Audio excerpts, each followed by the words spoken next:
Maybe you thought about substituting an ingredient and immediately wondering, what if it doesn't work out? Maybe you've wanted to season something differently, change a recipe, or simply make it up as you go, and then decided you better stick to the instructions. Because at least then there's a better chance dinner will turn out right.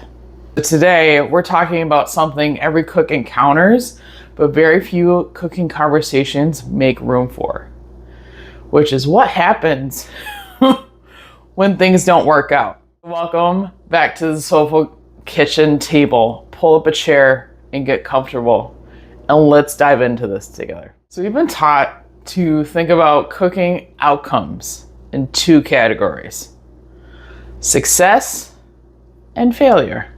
The cake rose or it didn't. Dinner tasted good or it didn't.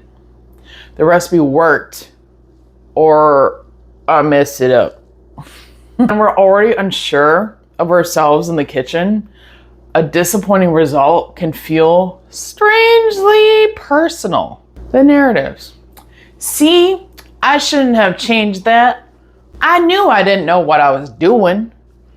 Examples. So following instructions begins to feel safer than actually experimenting and playing with food. But avoiding mistakes has its own cost, right? We become cautious, we stop tasting and adjusting, we hesitate to substitute any ingredients, and we don't explore our own preferences because we're too busy trying to reproduce someone else's results. Every time we avoid making a decision because we might get it wrong, we lose an opportunity to learn what our own instincts and intuition feels like. And trying to avoid failure can quietly keep us dependent on certainty. I invite you to think about it like this. What if a cooking mistake wasn't a verdict? What if it was simply information? Too salty? Information. Too dry? Information. Oh, I didn't love that combination. Information. You changed something and wish you hadn't?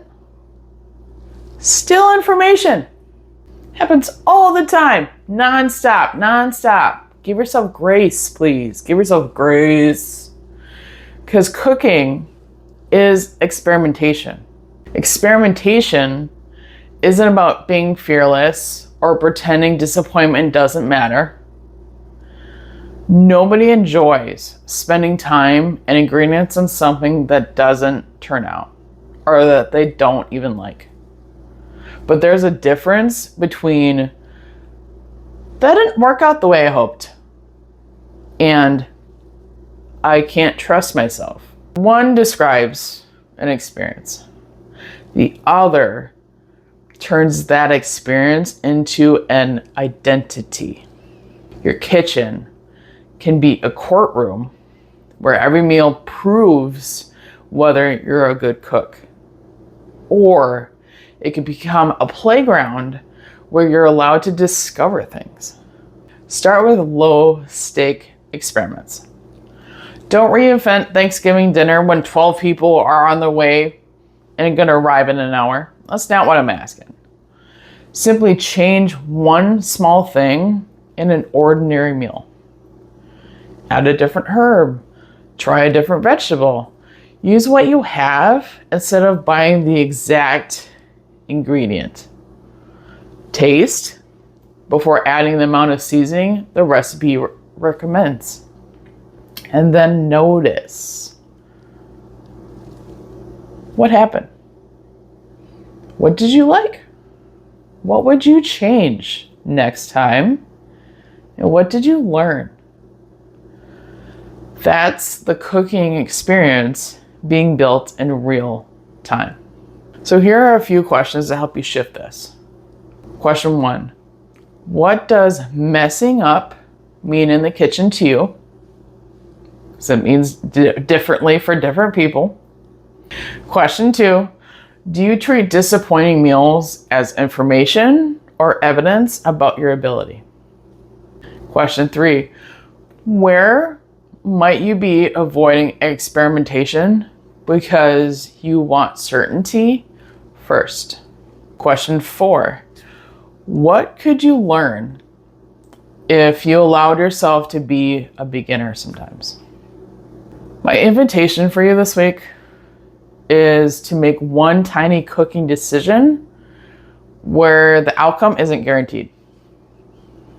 Nothing dramatic, just enough to make you wonder, I wonder what would happen if, and then pay attention. Not just to the food, to yourself. Because every experiment gives you something, even when it doesn't give you the dinner that you expected to experience. Thank you so much for meeting me at the table today. Not every decision has to be a perfect one. Cooking is about experimenting with new things and adapting when things don't turn out the way you'd hoped. I want to hear from you down below. What has piqued your curiosity today? And until next time, allow yourself to experiment and play in your kitchen. And remember, it's simply information.